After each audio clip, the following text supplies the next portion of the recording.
think so. I don't remember that, but I do remember they came by and put in new gas meters. Yeah, there was maybe, we paid for ours. I don't remember paying for mine.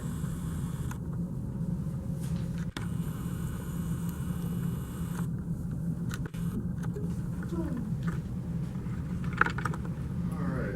Let's see what John's up to. Is this,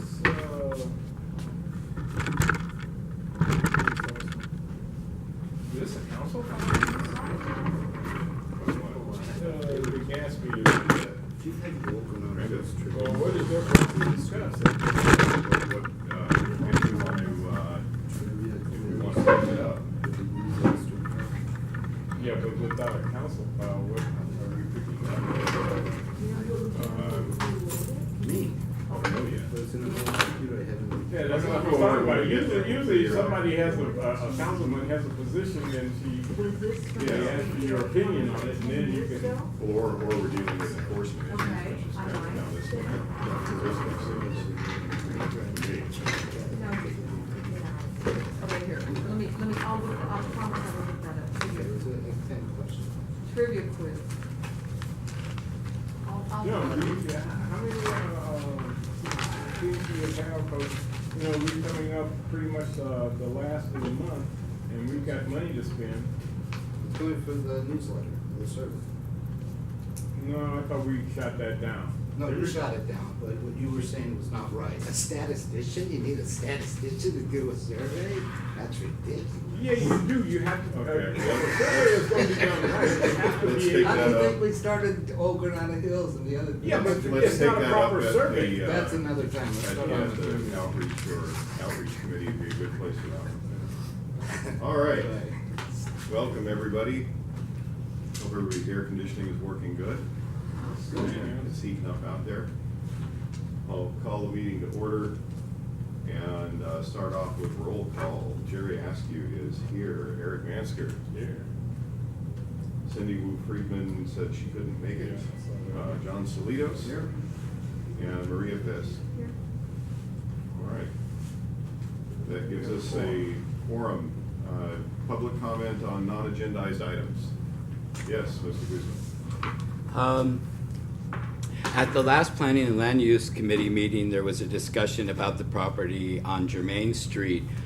Committee member Fisk had brought in copies of permits and other related documents to the subject property. They were included in the discussion of the meeting.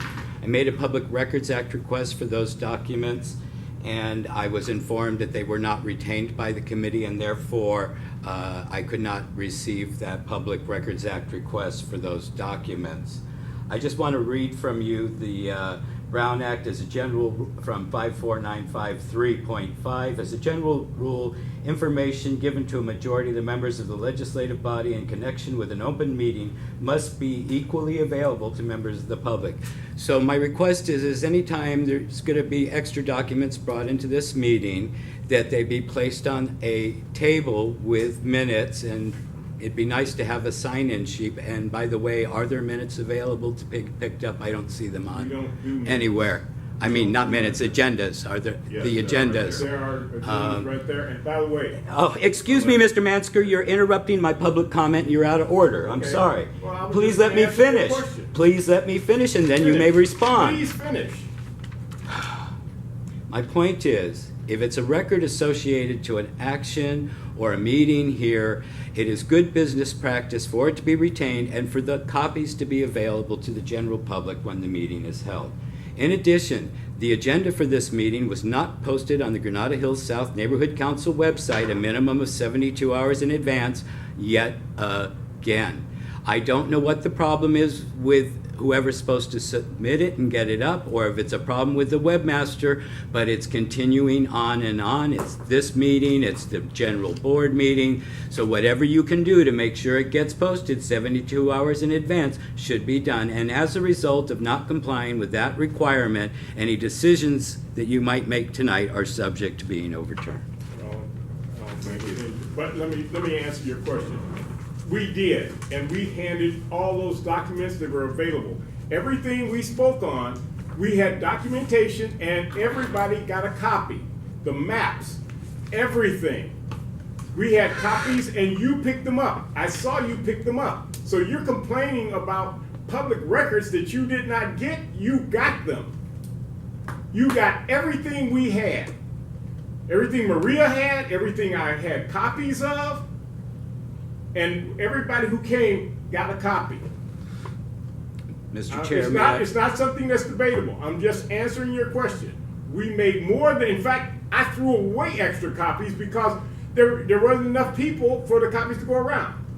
Okay, no, thank you. Mr. And I Chair. want to turn this into a discussion. Mr. Yeah, Chair, let's- did I or did I no, not I'm submit not going to hear any more on this. the Public Records Act request to you? Okay, we're going to move on. Did you not respond? You did not return my phone call either. I will not return your phone calls. Why? Thank you.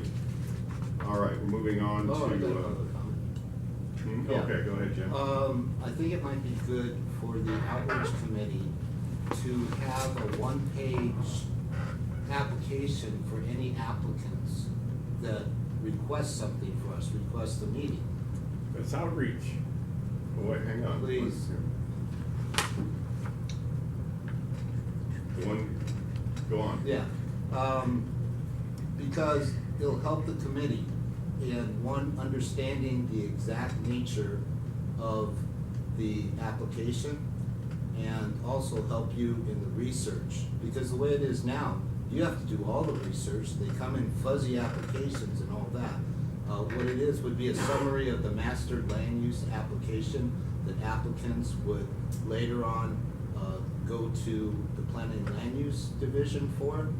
And you can post it on the website, and then you'll have a clearer idea, and you ask exactly what they're asking for, and what they want, what variance they want, and why they want it. And you can give that to the council office and on the website. That way it makes it easier for the planning and land use management committee to actually see what they want. Because I've noticed in all the last ones, people come here with really fuzzy applications of what they want, and they may even change it afterwards when they go to planning.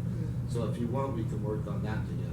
Yeah, I think it would be good to have that. We've been pretty fortunate when we've had like the cell phone applicants and those sorts of people, because they bring a good packet of information along with them, and they usually provide complete information. We're dealing with individuals that we're not getting as complete of a packet of information. Like So I think Jermaine, it's good. it was very fuzzy, and it takes a lot of time to go through that for you guys to understand. If they do that in the papers, it eases up your job, and then yours is more a review and judgment.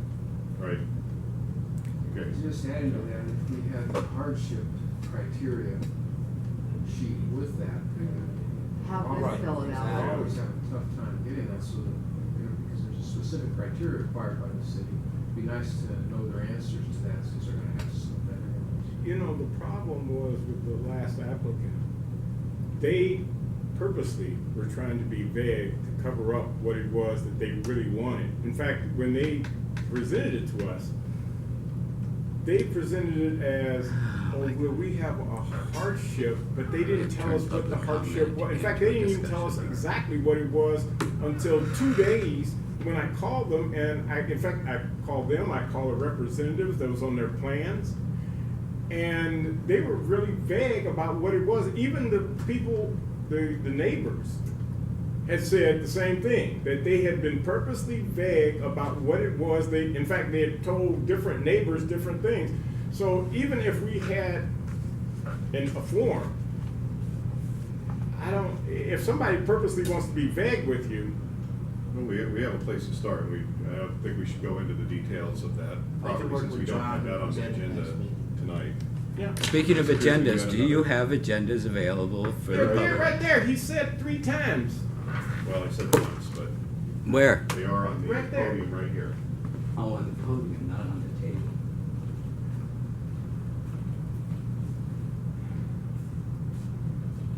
Is it all right if I move them to the table? Oh, absolutely.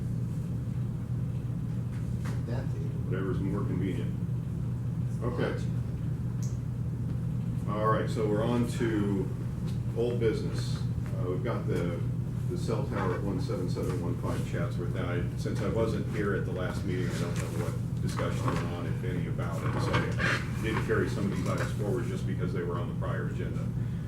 Have you heard that from them? I mean, this has been months. Well, now this is not the one on Encino and Kingsbury. Where Oh, I'm that- sorry. It's not that. Okay. I haven't heard back from them. I actually dropped that one off the agenda because it seems to have gone away.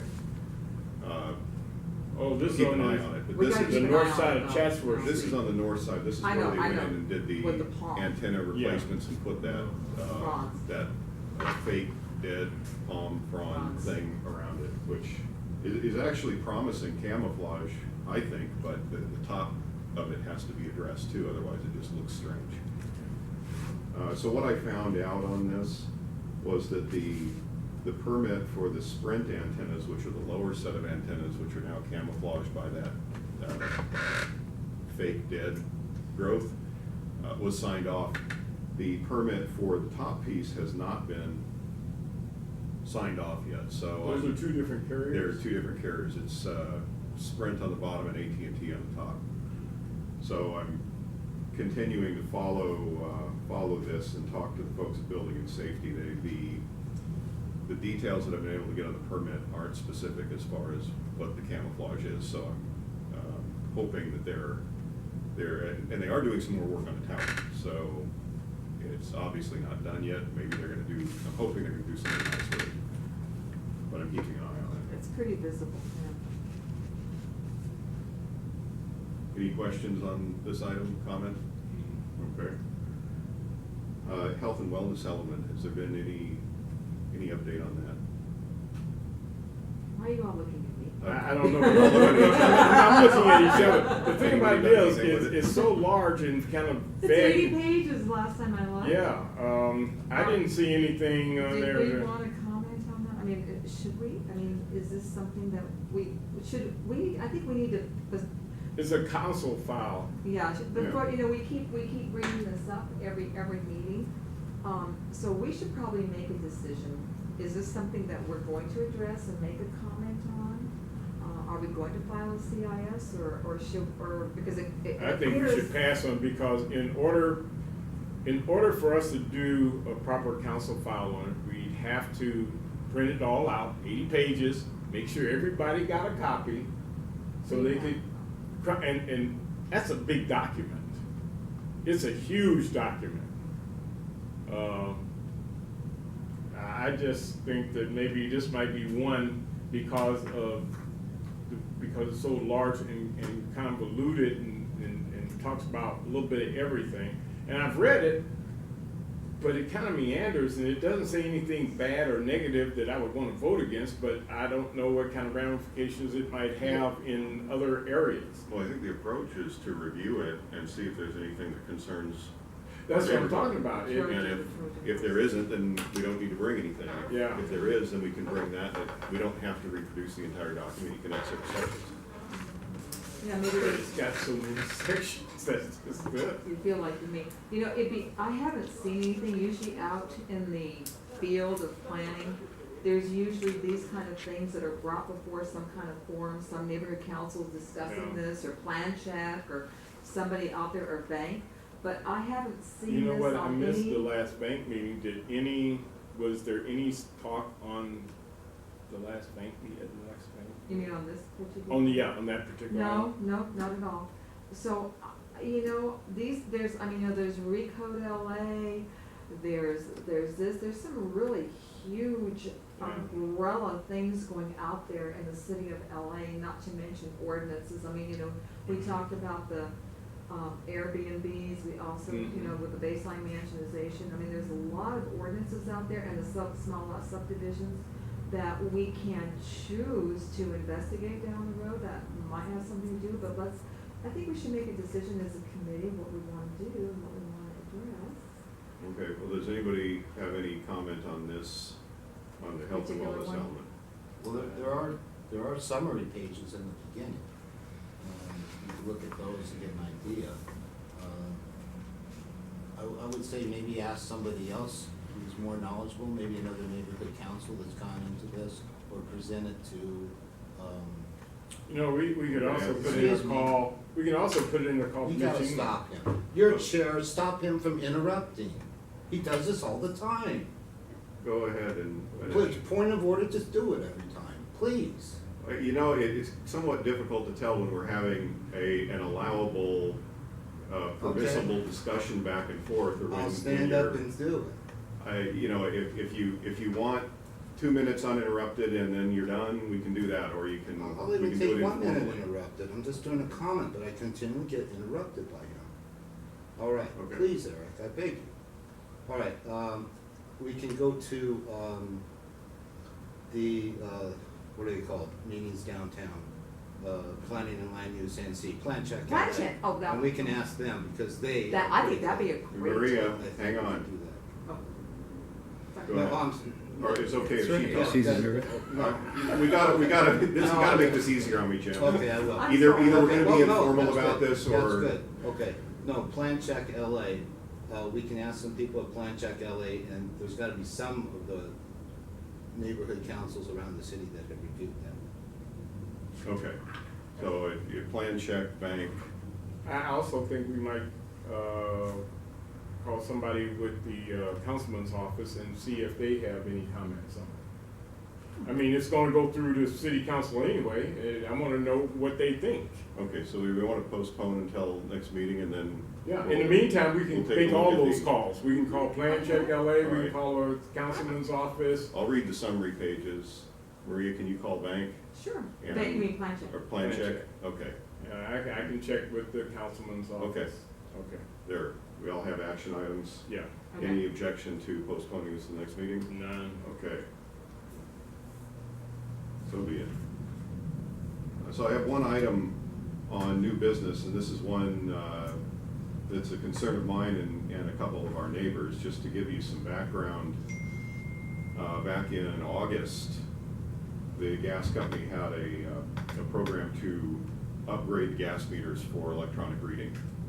So there's a lot of discussion about that prior to that, but in a lot of cases, they just came in and they replaced face plates on the meters and upgraded them. In other cases, they replaced the entire meter.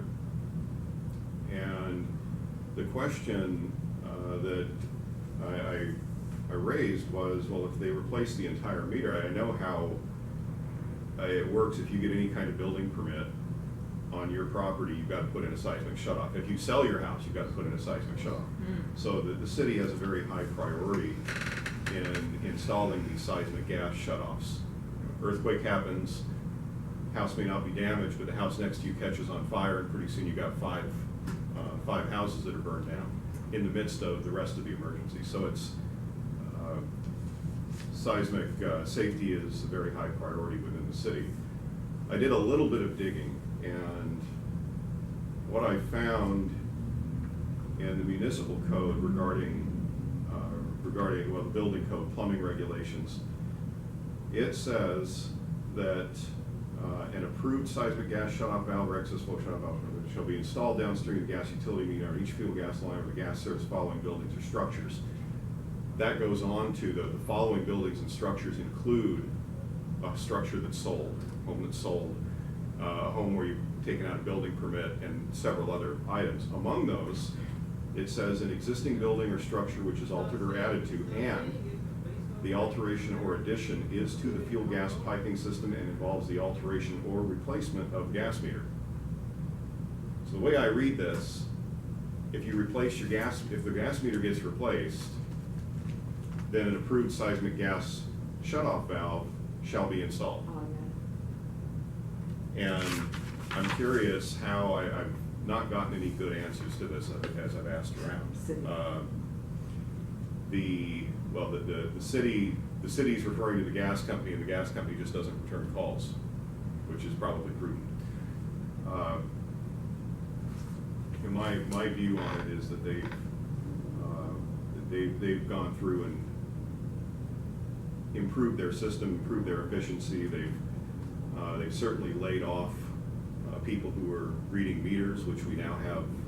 We have people that are unemployed, perhaps people losing their houses. There's been a cost to our economy here and LA in general on this, but there doesn't seem to be anything that was given back. In fact, this incredible opportunity to improve the safety of the neighborhoods by installing the gas shutoff valves was missed.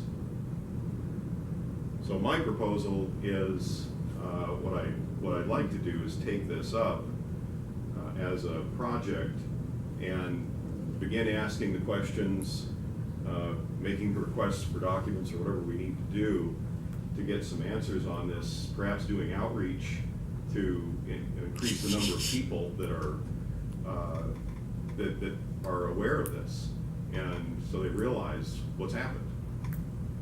And there's all kinds of side effects it's having to improve attendance at our meetings and get our name out there, but we can also do something incredibly good for the city. Problem I That's my have thought. is that if there's not a council file, how do we, unless we can convince Mitch Englander to take this up in council, how do we even move forward when you're going up against the gas company? And it seems to me, I remember maybe 4 or 5, maybe 6 years ago now, because I do remember they put an automatic shut off on when I remodeled my house. Like you said, whenever you're doing that upgrade, you automatically do it. But I somehow I remember, and I can't remember if it was the gas company or DWP, they were going to put in these electronic meters so they could have a truck just drive down the street and would automatically collect that data. So they wouldn't have individuals who had to actually go to the side of your house to read the meter and then come back out the way they do now. Because every now and then once a month I'll see the gas people come by and do it. But I heard that this was supposed to be a new thing, that they just wanted they'd get rid of a lot of people, because if they could do it automatically just by driving down your street and collecting and read all those meters. And this is what I heard, and this was a few years back, that this program was supposed to be started. And I kept waiting and waiting for it to start, but I can't remember if it was the gas company. I thought it was the gas company, or if it was DWP. And DWP is already having a hard time because the way their billing now is being called under question because they're estimating, and people are getting pissed off because they're getting these huge estimated bills. I think, yeah, gas company was more recent. I think the electric company's been doing it not as a wholesale project, Yeah. just as they're able to. Is there any public comment? Jim?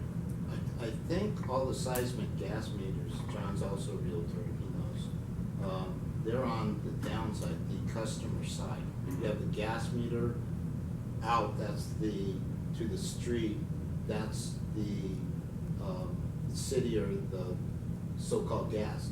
And the seismic gas safety shutoff valve, that's part of the homeowner. Right. So I don't think they're gonna be taking that out. You gotta check and see if they really have to take that out to replace the meter, because the meter comes before the seismic gas. Right. valve. Well, I was, just to clarify, I wasn't talking about them taking it out. In my house, I haven't had any work done, so I don't have a seismic shutoff. They came and replaced the meter, so they did an alteration that involves the replacement of the gas meter, Right, but they which didn't touch this. should require them to put in a shutoff valve, and they didn't. No, it's, Oh, that's job. yeah, Mr. Guzman. This is all well and good. I heard you say something about doing outreach to the community. I just want to say I've heard this committee talk about doing outreach to the community on various issues for 2 years. And not once have I seen you ever take any action to do outreach to the community to alert them to situations or things you think they should know about. So this time when you say you're going to do it, please, let's have some action. Let's get it done. Outreach chair sitting right here in the room. The offer's been extended to send out letters on behalf of this committee if you get to him first that concern that you have for the community that you want him to put out there. So as you talk about these things and you mention outreach, let's see some teeth next time and not just talk. You know, that's Thank not you. a bad idea, but the thing about it is, stakeholders can also get out there and do stuff too, instead of just sit there and criticize. Stakeholders are part of this committee too. You come to all the meetings. We invite stakeholders all the time. You talked about putting stuff out there. You know, don't come and just criticize. Roll up your sleeves and do too. Okay, John. Yeah, you know, that there is, there would be, as you say, a big public benefit by having them, as they're replacing these meters, go ahead and put in the seismic shut-off valves. You know, certainly they're doing it for the electronics, but I imagine they wear out over time too. So there's probably an ongoing process throughout the city of replacement. Since that's the way the code is written, and it's maybe something that we should pursue further. The way I recall it is that prior to about 2000, when the law was first passed, you had to put in a shut-off valve. You would contact the gas company, and they would put it on their side, and then they would maintain it. And that only lasted a few years. And then they said, no. Now what we're going to do is, after I think it was about 2001, they said you've got to put it on the property owner's side. The property owner from then on is always responsible.